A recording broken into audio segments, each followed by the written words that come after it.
They're big, they're fast, and they eat a lot, up to 30 pounds of hay per day. But it looks like this year, there might not be enough to go around.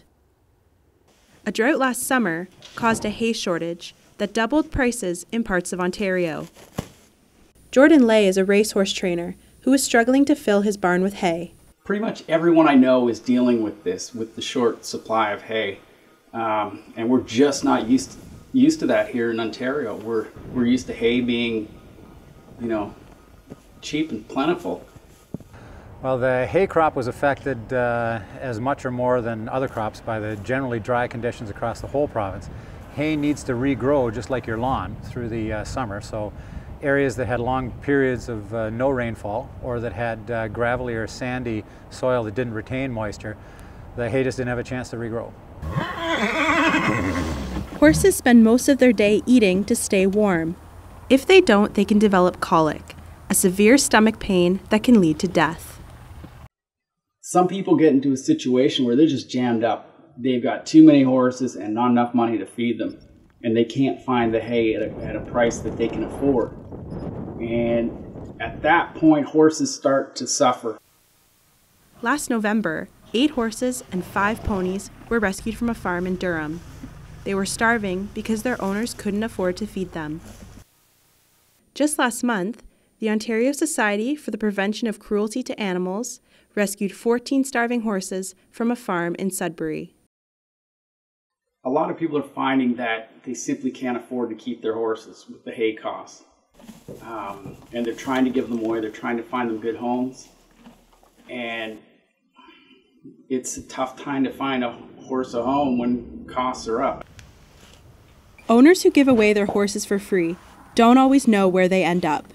Meat dealers, posing as horse lovers, will take the animals and sell them to slaughterhouses. The Ontario Stock Exchange is a livestock auction in Kitchener. Horses sold here are also at risk of being auctioned off for the meat market. Abby Brander is a hay supplier in Caledon, Ontario.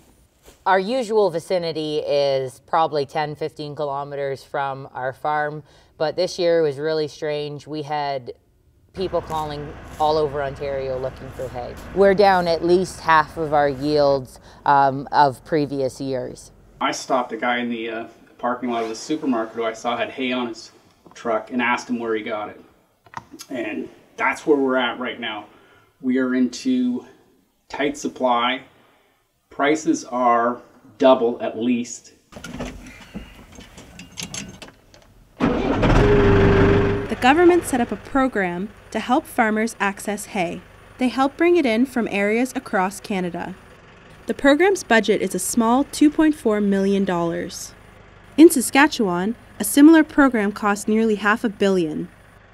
I do know people who are desperate looking for hay. And if you go on Kijiji or any other online listing, people are, almost begging for hay.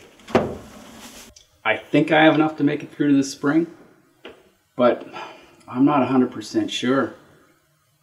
Farmers continue to hold their breath and wait to see how high hay prices will rise. But they may catch a break next summer. The Old Farmer's Almanac predicts a lot more rain. I'm Carly Thomas for Ryerson Broadcast News.